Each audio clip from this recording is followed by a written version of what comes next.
Howdy folks. Today we're going to look at swapping out the vise for something that fits the machine a little bit better. I'm really not sure why, I don't know, 5 or 6 years ago whenever I got started in this hobby, I thought that the big ass 100 and something pound vise was a good idea for the relatively small mill that I've got here.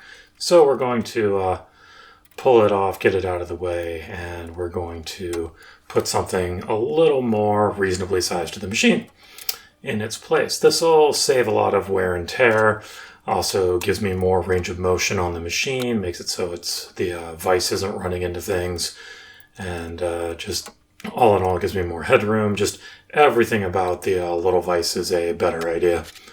And the other thing, I'm not going to use the swivel base this time around. The swivel always just kind of, took up more vertical space, lost me some rigidity. And so yeah, we're just going to mount the vise directly parallel and assume that's what we're always going to want. The machine is CNC. If I need angles, I can make them with software.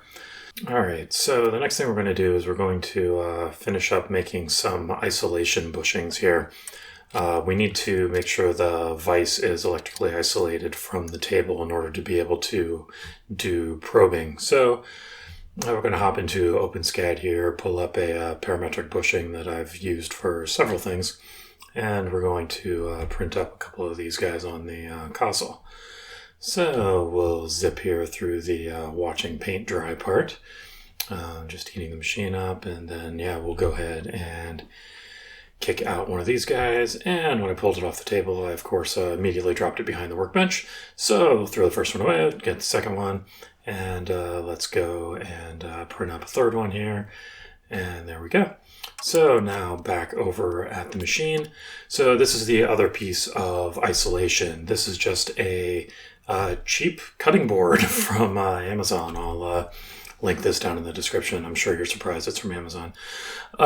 So originally I was going to just kind of cut this big rectangle, but I decided that was going to look like crap. So I went through and traced around the bottom of the vise, and you'll see as I am cutting this out here, I'm not going right on the line. I'm leaving some flange around the outside.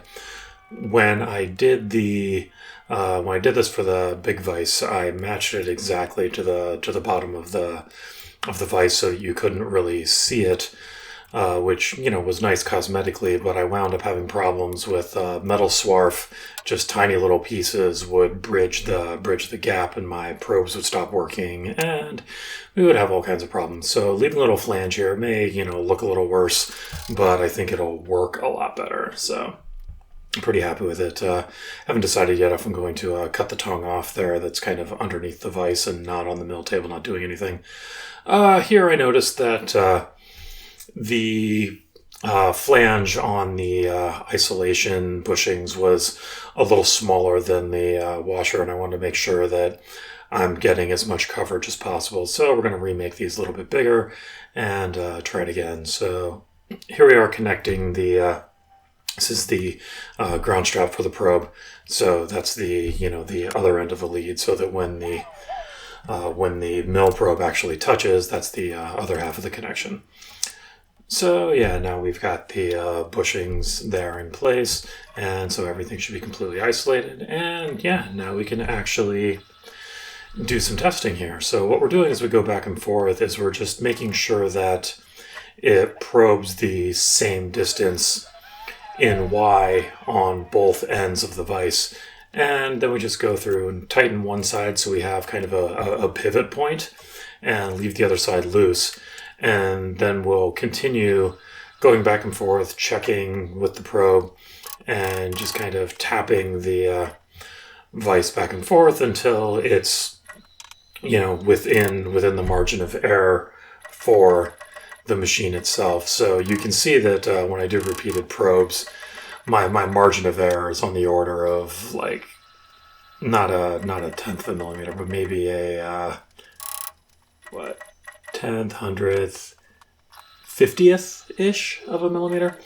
So we're just going to keep going back and forth here until we get really close, and then we tighten it down and check it again after tightening it down, because Sometimes it likes to scoot around, and the nut here is giving me a bit of a hard time. The T-nut is like just the right size that it likes to try to turn in the slot. So I'm gonna fuss with it here. Eventually I'll get it, get it on there and happy. So then we'll check both sides, and we're getting really close to the same reading on both sides, so we're pretty good. And that's about what we've got for today. So thank you as always for watching, and we will see you next time.